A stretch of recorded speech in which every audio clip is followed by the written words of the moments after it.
And good evening. Nicholas Budimir here. I am attempting to make a very, very brief new sociological theory video, um, just giving the sort of the brief highlights. So, hey, let's just get started. Um, let's just get started and go. So, the idea here in sociological theory, which is really, I love sociological theory. Um, but let's say, and let's begin by saying my famous quote, without sociological theory, there would be no sociological practice, merely observations. So the big lesson is, why do we have sociological theory? Is sociological theory gives shape to everything. Otherwise we'd just be, oh, the guy is mowing the lawn, or somebody is tweeting something, or I saw two of my friends interacting, or mom and dad, stop fighting and drinking and pay attention to me. Whatever it is, it's just random observations. But sociological theory gives sort of shape uh, and form to the seemingly random observations. So here's your crash course in classical sociological theory. So let's get going. Of course, we have three. Of course, we have uh, very quickly, three big theorists, and we'll get back to that in a second. Uh, Karl Marx, uh, Emil Durkheim, get them on my fingers here. You know, why are you wasting time putting them on your fingers, Nicholas? So, Karl Marx, Emil Durkheim, and Max Weber, right? So I know three dead white guys, but their insights are really, really important for all the theories that have come later. So remember, Marx, Durkheim, and Max Weber. So it's Karl Marx and Max Weber and Emil Durkheim. So those are the three we're going to be talking about. So um, don't get them mixed up, even though it's really sometimes easy to do. So, Karl Marx, some of you might have heard about. I'm not going to go through everything here, but he's sort of our earliest theorist, and he led a very tumultuous life. Um, Exiled from Germany, where he's from. He's Jewish, but his father converted to Protestantism.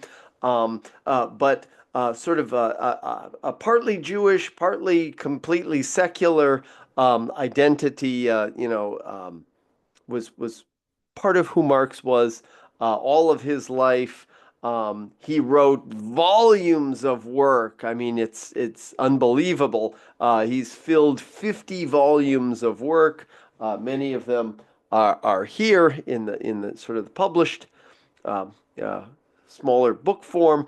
He's one of the most famous philosophers of the last 2 centuries, and of course, boy, was he's a what a messy guy, and drinker, and loved to carry on. So hence, from Karl Marx, we get the term Marxism, and also Marxists. Who are these people that liked him?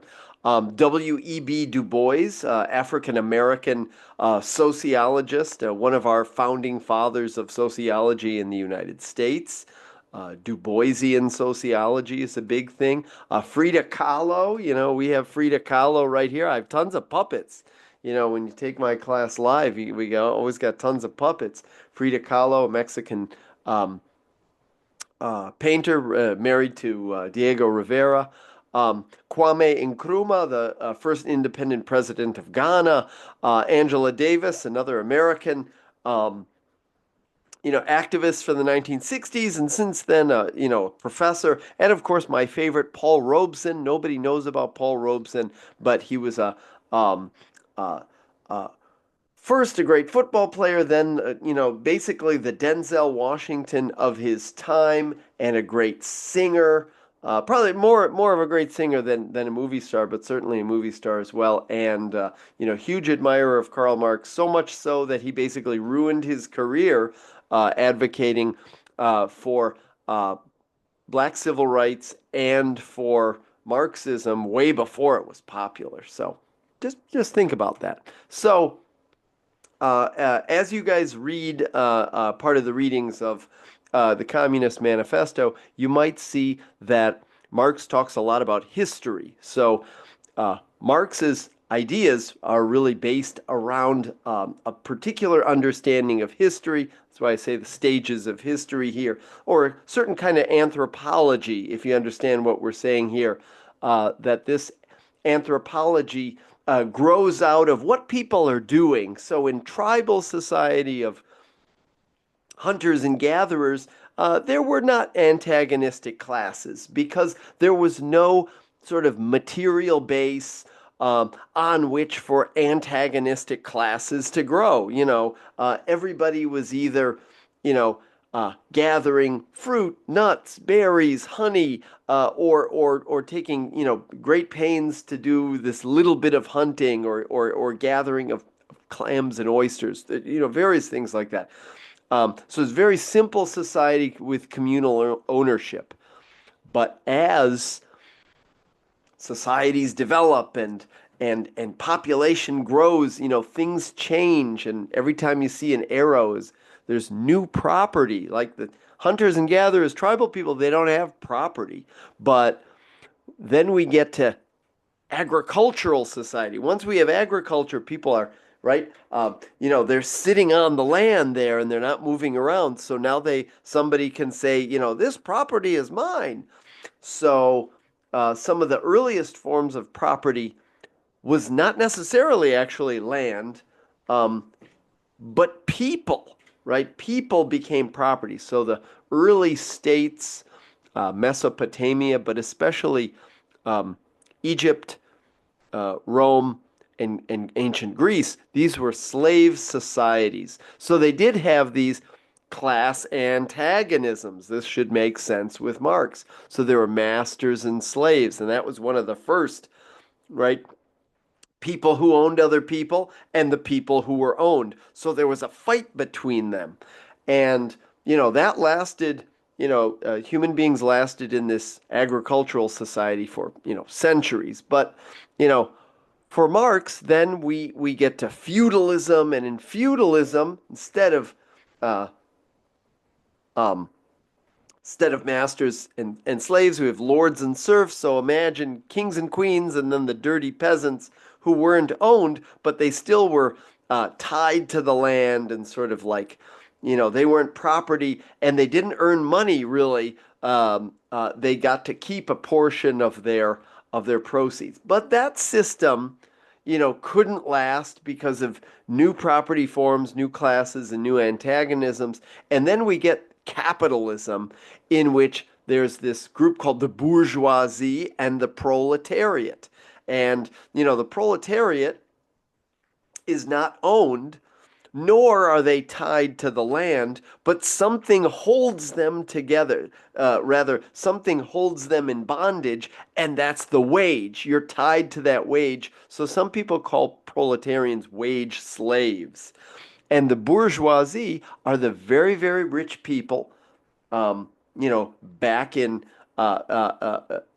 back in Marx's day, it was people named Lowell who owned mills. But then after, near Marx's death, we hear about the robber barons, J.P. Morgan, John D. Rockefeller, and in our own day, Elon Musk, Jeff Bezos, and hundreds of other, billionaires, as Bernie Sanders often says. So that's sort of capitalism is the system we live in. And then Marx kind of thinks, all the other systems went away. So this system will also go away. And he thinks that in a revolution will bring in socialism, and that these classes that have been developing for decades and centuries will eventually be abolished, and we will have a classless society. So in a way, it kind of ties itself all together, starting in a classless society and sort of ending in a classless society with conflict, right? Class conflict driving everything forward. Um, so, you know, of course, very briefly and moving on, and this is should be clear to you more when you read the study guides and look at and read the Communist Manifesto and the excerpt from Suicide by Durkheim, and then also um, the excerpt from the Protestant Ethic. So, one epoch, like feudalism, decays into capitalism, and all of this is driven by these class struggles. This famous quote: "The history of all hitherto existing society is the history of class struggles." Right? So, class struggle is what all human history is. This idea of these contending classes. So, uh, difficult terms, the bourgeoisie or the capitalists, they own the means of production. That means they own the land, the factories, and today they own the telecommunication infrastructure. They own the Amazon delivery trucks. They own Starlink. They own. So the bourgeoisie owns the means by which we create our lives. But the proletarians, the workers, many of you might be proletarians, don't really have any real productive property. You might own a car, but that's not how you make money. All you have is your skill and your time, and you sell that skill and you sell that time to the bourgeoisie in exchange for wages. And in capitalism, this work, right, this work time is degraded.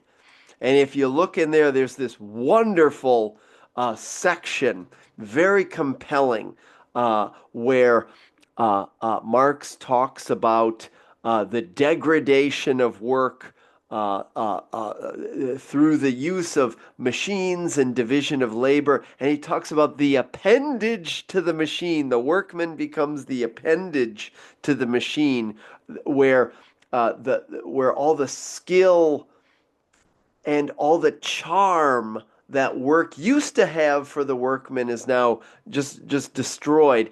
And you can maybe kind of think about this and see this in how computers, we say the computer is freeing us, but more and more I think there's a way that you can see it through Marx's lens, through Marx's theory, that not really as much freeing us, but it's also capturing us, especially if you think about what it does to the work of very low workers. But originally in the 19th century, 18th and 19th century, when Marx is writing about where his major works are based, he's talking about things like mechanical looms, and really he was talking about textiles. And then very late in his life they started machines that started to produce steel, but that was very late. But he was quite visionary in how the division of labor and special tasks controlled the work person. Okay. And there is this whole idea that this working class, the proletariat, goes through stages. They don't just like, hey, one day, yeah, we're gonna revolt. Oh no, it's God, it's not anywhere near as easy as that. And here they are. You should. This is a truncated version, but basically, when the bourgeoisie has the upper hand, it starts through a very complicated, not so complicated, but it draws people from these failing farms, and it draws these many people from the failing farms, here's all the people into the cities. And instead of these scattered people, it kind of increasingly concentrates them. And very early on, he doesn't talk about the Luddites, but they try to destroy the machines that replace their labor, but they are not successful. So, time goes on, and more the growing factories and the growing industry and the ever-growing demand for textiles and eventually pens and eventually cars and steel and trains and eventually cell phones and all these things more and more concentrates workers into large factories, and the bourgeoisie tries to lower the wage, but then the workers, just they try to fight back, but they just to keep that wage rate up, but it's very, very difficult because the bourgeoisie has a lot of uh, power. They often control the state, and they pay off or bribe or pay for the campaign. They finance the campaigns of politicians. So eventually, what happens? The workers form trade unions, right? A union of workers. I'm a union president myself, and these continued class struggles, commercial crises, up and down of the market, and but every time this up and down of the market occurs, the workers, so Marx says, in these crises, they form a greater and greater cohesive whole. And eventually, when this big crisis hits, the bourgeoisie no longer can really everybody can see, oh, you guys are failing. You guys can't provide the goods and the services, the commodities like Uncrustables, right? You guys can't provide us with the Uncrustables. Let us, the workers, take over. And the proletariat in this big crisis of capitalism um, grabs hold of power and has a revolution and the downfall of the bourgeoisie, and then the proletariat, as Marx kind of thinks it will happen, will divide the property up, but then not just divide the property up, push society to a higher level, right? A higher level of consumption and a higher level of consciousness where things are shared, but also where everybody is allowed to develop their mind and their skills, not just like carpenters or people who use maybe AI or something like that, or artists, that everybody's faculties will be able to develop. Nobody will be just shackled in a mine. So you have to think about Marx is right on every level here. Uh, um, it's a higher level of class struggle, and the next society comes out of these class struggles. And I'm being very broad here to allow you time to look at this and read it, and it's much more detailed in the study guides. So uh, we label, Europe has very strong or relatively strong trade unions and socialist parties, or at least traditionally have had socialist parties based on unions. The United States, very, very weak in terms of unions. So actually, right there, you have Marx has given you sort of a at least measurable scientific theory to say, oh, right, you have this ladder, or at least this idealized ladder of stages of development of the working class, and maybe you could say there, oh, the European working class is more developed because they have at least some of them have their own parties. They might be in trouble from now, but the United States doesn't even have a party that represents the workers. Think about that. So this is how we create social science theory, or this is why we should say the social sciences are scientific. We have a little model, right? I gave you a little model. We can measure it against, well, where does Europe fall? Where does the United States fall? And of course, we would use data, we would use statistics, we would use interviews to determine this. I'm giving you the broad overview. And of course, one of the things that comes out of Marx's theory is sort of these class structures, right? So you can see that the bourgeoisie or the capitalist class rules and exercises what he calls hegemony, which is this domination of politics and also of culture. Wow, amazing. And then there's this petit bourgeoisie like Mr. Budimir, who's like professors and intellectuals are the petit bourgeoisie. We're like little tiny bourgeois people because we have our educations, or you might say our credentials, are what we own. So our little shop is our little credential. Uh, but the petit bourgeois is always sinking into the proletariat because of the power and action of the bourgeoisie. And of course, the proletariat, the working class, does not own. Now, don't say, oh, but I own my house. That's not what he means by ownership. You might own a house, but you're living in the house. The house is not your means of production, it's your means of living.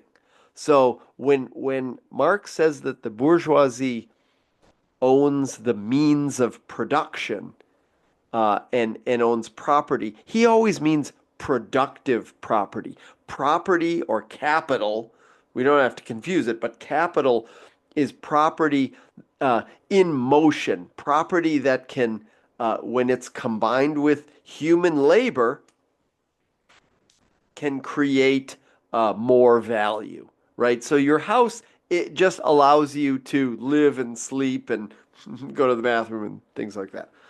And sort of at the bottom is the lumpen proletariat, and that's a group of people who have lost their place and their role in the class structure.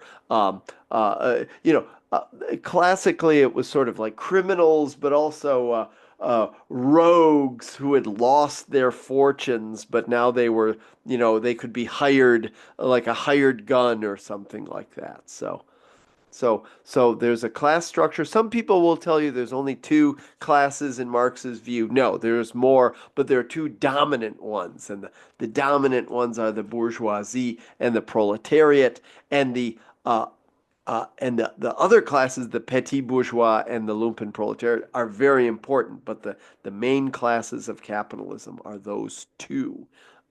So, a lot of concepts, a lot of ideas in Marx here. And of course, the working class itself, this proletariat, they could be very class conscious, right? Active, like Squidward here, right? He knew that he was being exploited by Mr. Krabs. Mr. Krabs is in there, standing at the concession, plotting his oppression. Although I think that was SpongeBob saying that. But, uh, Squidward protested against Mr. Krabs. But dumb, duped little SpongeBob shows up and says, "Yeah, Krusty Krab Fun Fair." And actually, if you guys remember this from your childhood, or I did realize in some classes you guys aren't allowed to watch SpongeBob. So I didn't watch SpongeBob as a child. I watched it with my stepdaughter, but I think SpongeBob is a good way sometimes to teach sociology. So SpongeBob is duped by the capitalist class, but Squidward is conscious of his oppression and that the bourgeoisie, Mr. Krabs, is using him and exploiting his labor. Ah, what a mess. But let me just use this. This is what my board looks like often in class. So excited. But let me just sketch out for you. There are the puppets. So that bourgeois, we used Abe Lincoln, he has all this money, right? So what he does is he hires these proletarians, and these guys, right? See the proletariat, and they're working on this machine. And what are they? What are they producing? Something relevant. So they're producing Uncrustables. You know, thanks Sasha for making this for me. Or maybe they're making a Baja Blast at Taco Bell, right? And they're churning this out. And right, so the bourgeoisie pays them, some money. But the thing is, they turn out way more Uncrustables or Baja Blasts or cell phones or cars or screwdrivers or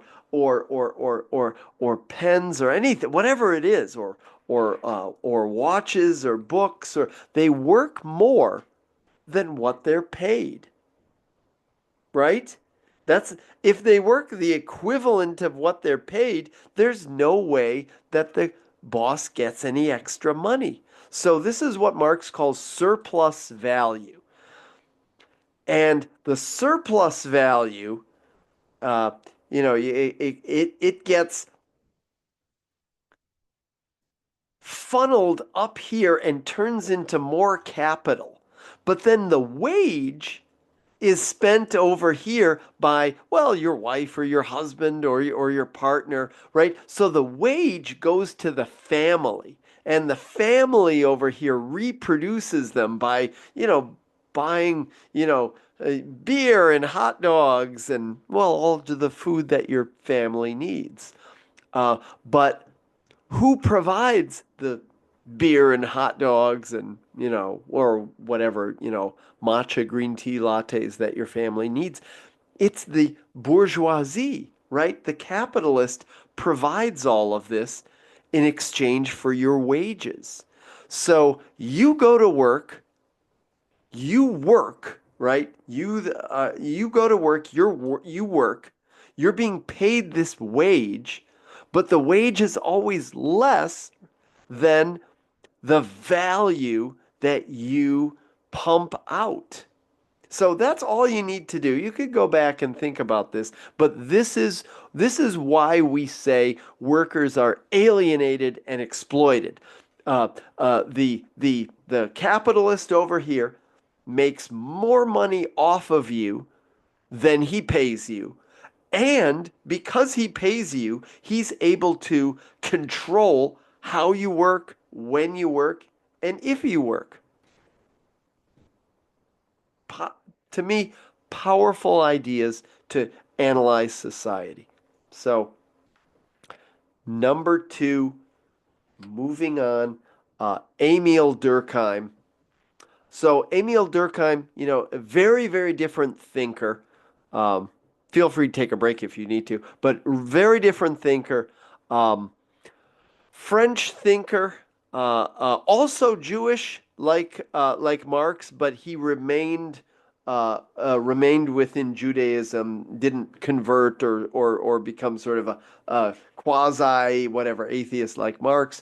But Durkheim was really concerned with how society sticks together. How is it that people stay together and organized and collective together in societies? How do people do that?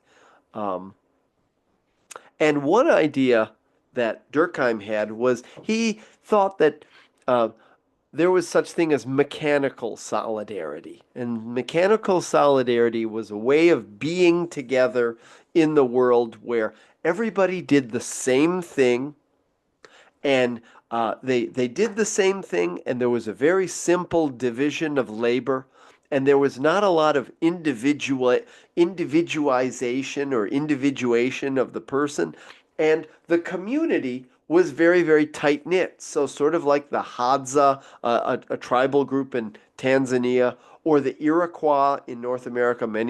Native American groups would probably be in what we would call mechanical solidarity, or the Amish, or even maybe small towns like Ravenna, right? So people everybody knew each other, right? And it was a tight-knit community. So what Durkheim reveals about that is there's a way that the way that people hang out together or live together in society matters for their consciousness and for their level of individuality. So if the society or the local group you live in is very, very tight knit, that means people regulate each other. But as society grows and many, many, many more people, and especially people start living in giant cities and have a big, huge country like we do, 326 million people, we move into what's called organic solidarity. Look at how many more people. And instead of everybody living sort of, face to face and close to each other, we start becoming much more separated in terms of the division of labor. So there are medical doctors and medical imagers and orderlies and people who work in phlebotomy and all of these specializations. And what these different specializations do is they cause people to have more and more social distance between them, but they rely on each other because of that integrated and interconnected division of labor. So in organic solidarity, it's organic because it's organs. Some people are the brain and some people are the heart. Um, some people are the farmers and some people are the organizers and some people are the brain surgeons and some people are uh, the internet service provider experts. So it's different organs in society. So organic solidarity is a different way of being, and it has really important consequences for the uh, organization of society. This is a society where people don't know each other face to face, but they're still interconnected. They have a weaker sense of the collectivity, but a greater sense of individuality, right? And this is where, you might think about social media influencers who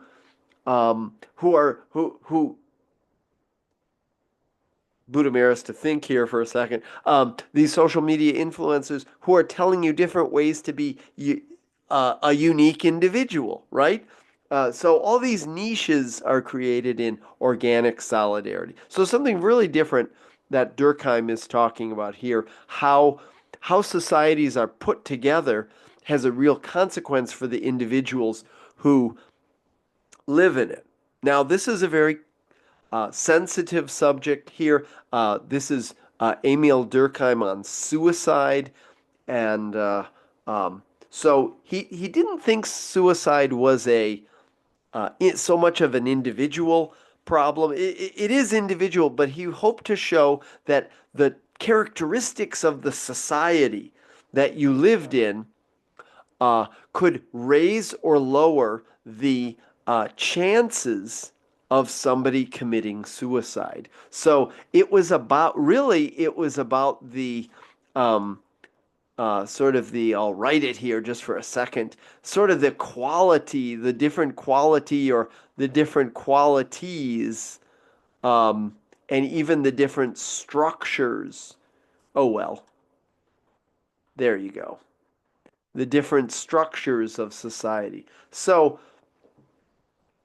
regulation, the idea of regulation, we have many more details here, but regulation was what rules, what norms society set up for itself. So you could have a society where there was just too many norms and too much regulation, and in this situation, he said that there would be an increase in what he called fatalistic suicide.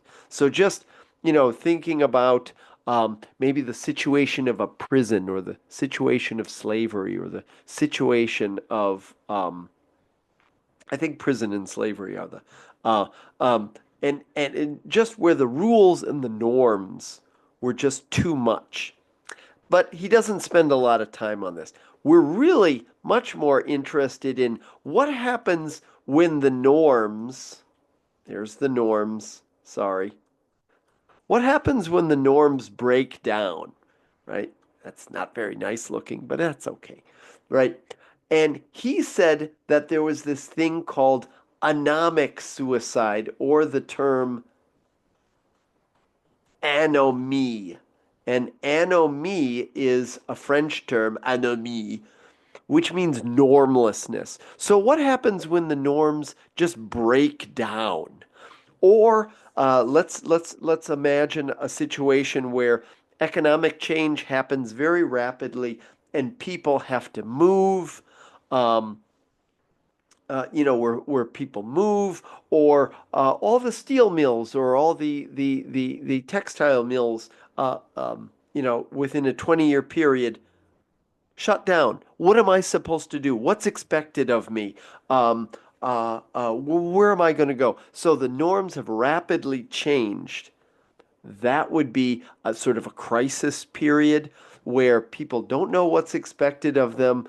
There's new rules of work, new norms, and he expects suicide rates to increase. And I think we see that when there is a lot of anomie, anomic suicides. Um, so when society's regulations or rules or norms is in rapid flux, or if the rules are way too strict, suicide rates would rise there.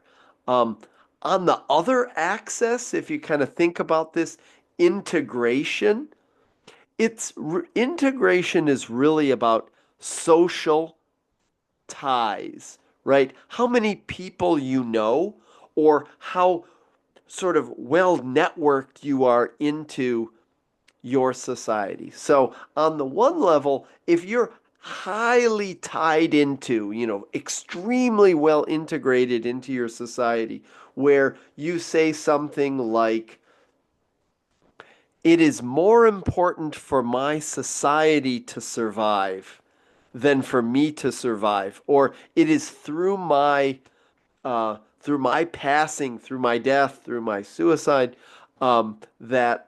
that society will improve, right? Altruism, self-sacrifice, right?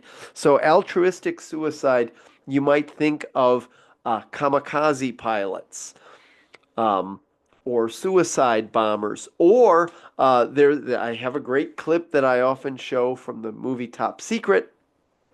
Maybe I'll stick it in somewhere, where somebody jumps on a grenade, but instead of the grenade blowing that person up, it blows up everybody else in the room. It's a joke. But that's altruistic suicide, where in the military, you die to protect your um, your comrades. That's altruistic, self-sacrificing suicide. So in times where there's too much integration, right? Again, high, you might say death or suicide rates. Um, but really, he's interested in what happens when there's not enough integration, when people have very few, right? Very few ties. And this is the section that is talked about in the reading.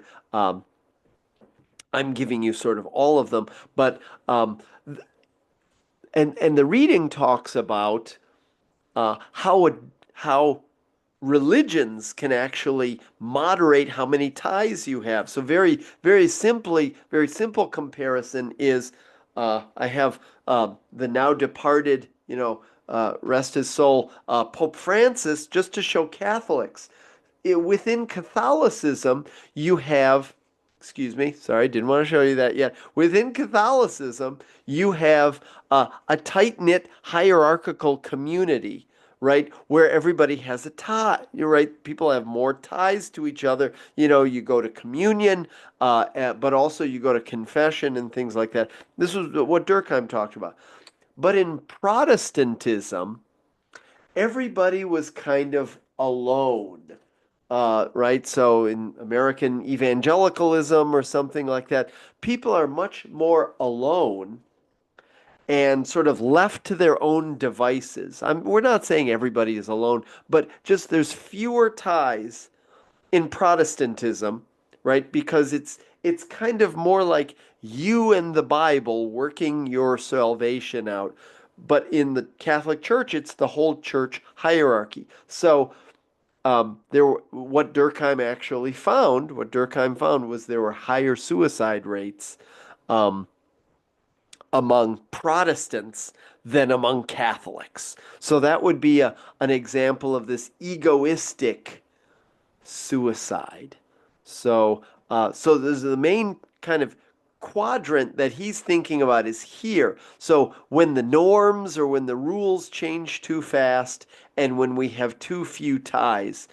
And in you should watch if I'm able to post it, you should watch the um, uh, uh, short video on what is called deaths of despair, and I think that is very Durkheimian. Here's sort of just a picture of the same thing I just sort of showed you with all the puppets and um, uh, uh, just this idea and something here, something nice here. You can kind of see where we're going at. Is that egoistic suicide is just people just are alone and they just are not tied to each other. And in anomie, you kind of have no guide, right? Is that the society, because of the division of labor and because of this rapid economic change, is just not guiding you anywhere. You just feel rudderless and normless and anomic, and those are the big ideas. And in the center, Durkheim calls this. Anybody want to guess? Equilibrium, right? When you have the right balance between regulation and integration, regulation and integration. That's kind of Durkheim, right? The types of solidarity and his sort of cross of suicide. That's what class looks like when we're in class. So. And finally, sort of third, hopefully this is moving rapidly and fast and as entertaining as possible to you. Max Weber. I'm using Leon Trotsky as Max Weber. Weber. He's German. He's not Jewish. Emil Durkheim was French. So Max Weber is really interesting, and so he. Um, he's a huge innovator in sociology. Many, many sociological concepts, charisma, the riz. No, it's not what you guys, on your dating apps think. Charisma was about the way that leaders interacted and sort of knew how to just read crowds and were filled with emotional energy around crowds. So sort of the famous people, Robert Kennedy Sr., Dr. King, Franklin Roosevelt, some of the other famous leaders. Many people say Adolf Hitler had charisma and was able to sort of like control and use that emotional energy in crowds. So Max Weber, huge innovator for sociology, actually was the only one of our sociologists to come to the United States. Um,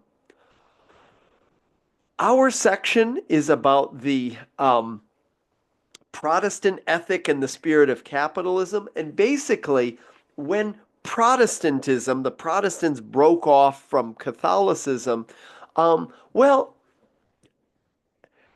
what Weber is saying is that there were, and he's kind of a opposite in some way of Marx, is that culture and religion can have a very, very profound effect on economic endeavors. So sometimes the culture or the and religion can have a accelerating effect on economic development, on technological development, because of the values that a particular religion has. And other religions might have breaks upon economic development and breaks upon individual acquisitions of wealth. So some of the religions he studied outside of Christianity, religions of India, religions of China, and Islam, he thought that some aspects of those religions actually slowed down basically the development of capitalism. I'm being very, very brief here, but one of the ideas of Max Weber is that Protestantism accelerated. It didn't cause capitalism, but it acted as an accelerant, or some of the values within Protestantism accelerated it. So that idea of the calling, right? God is calling me to do something, and I have, if God is calling me to be um, a merchant, or a banker, or a financier, or even a slave trader, I have to be the best one in the that I possibly can, because God has called me to do that. And I have to be very strictly disciplined, not like those Catholics who take too many days off and things like that. So the Protestants were really into this, strict discipline, but that discipline didn't just wasn't just the discipline of the monks. They directed that discipline towards worldly economic endeavors.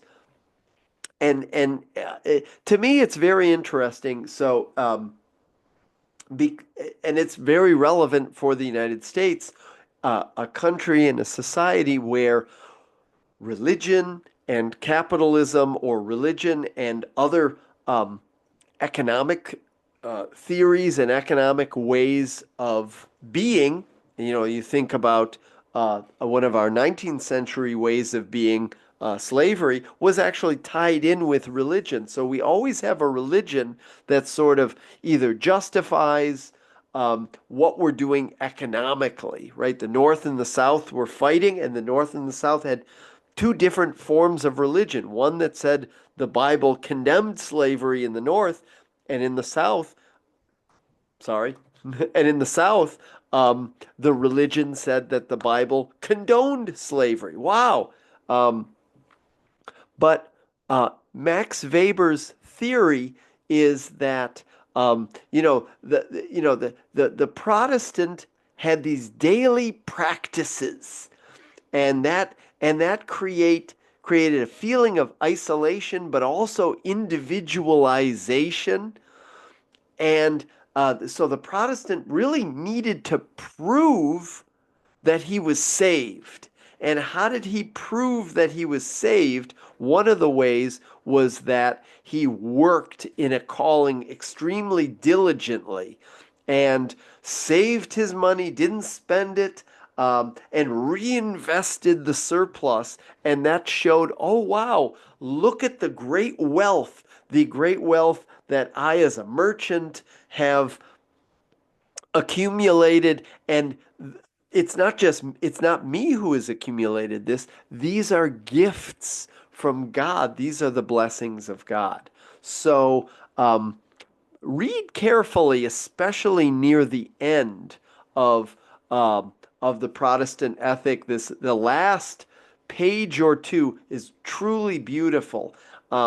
Right? And I'm paraphrasing here. The Puritan, because of his religious faith, chose to work in a calling, but the specialized character of the capitalist division of labor now forces a modern man to do so. So, what Weber is kind of saying, it's rather beautiful, is that uh, initially religion invited people to work diligently, but now that the capitalistic industry and the division of labor has sort of he uses these terms ossified or created this iron or steel cage or the steel casing of mechanized rationality. And this mechanized rationality is everywhere. So this Protestant ethic was supposed to be, you know, was supposed to be something that somebody could take up. But the Protestant ethic became this, you know, this driving spirit of capitalism. So discipline is no longer a choice. You have to become disciplined. It's forced upon us by the division of labor. You have to find a calling, or else you become poor, right? Um, and furthermore, coming from that, we can never just work in the old ways anymore. We have to work through calculation and efficiency and higher levels of of calculation and efficiency. And you can see it today in terms of how uh, you know um, factories or production um, or in businesses where they pare down and pare down and pare down and see uh, how few workers we can use to create this commodity. And um, um, basically, at the very end of the Protestant ethic and the spirit of capitalism, it's quite moving. You need to read it. I'm not going to. Uh, he wonders, he wonders out loud, you know, uh, you know, human beings at the end of this cycle of rationalization, they will look at themselves and they will marvel and they'll think they're living in this wonderful world, but it's actually a spiritless world, a sort of spiritually dead world, which has this, I keep repeating it, sort of this steel hard casing of forced mechanization around it. And the forced mechanization is, over reliance on technology, which is exactly where we are. Um, and that over reliance will demand some sort of bursting forth out of this iron cage of rationality. So really great stuff if you kind of think about it. Marx, Durkheim, and Weber are offering not just analyses of societies, but a critical look at how is society, formed. Very briefly on the Protestant ethic. Uh, the Protestant ethic you might see in this concept of the American dream, right? Hard work, self-sufficiency, staying sober, boy, keep your nose clean and you'll be successful. Work hard, get ahead. That's the Protestant work ethic. Um, and if you just kind of look at where um, capitalism and where Protestantism has historically taken root. Often you see with some notable exceptions, Australia, Northern and Western Europe and North America, um, higher GDP. Now, it doesn't mean that necessarily just because people were Protestant, they're more wealthy. There's a lot to look at there, but that is one way to possibly apply Weber. Um, is that at least maybe in a first round during colonization, that the societies that were Protestant developed capitalism first, and maybe that's the real lesson from Max Weber. Um, but we can still draw lessons, right? That whole disquisition on the rationality and too much calculation makes you ask questions about society. All right, finally, think about sociology, right?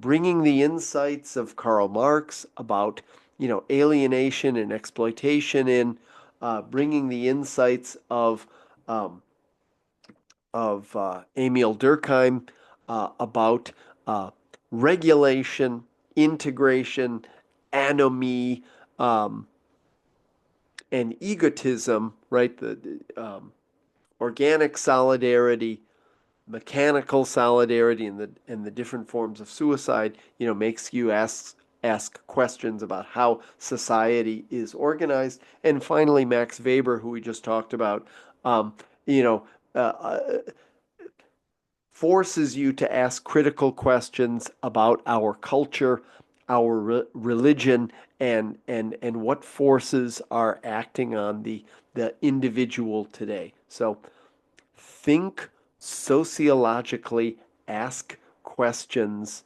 sociologically. And Budimir out. Thank you all.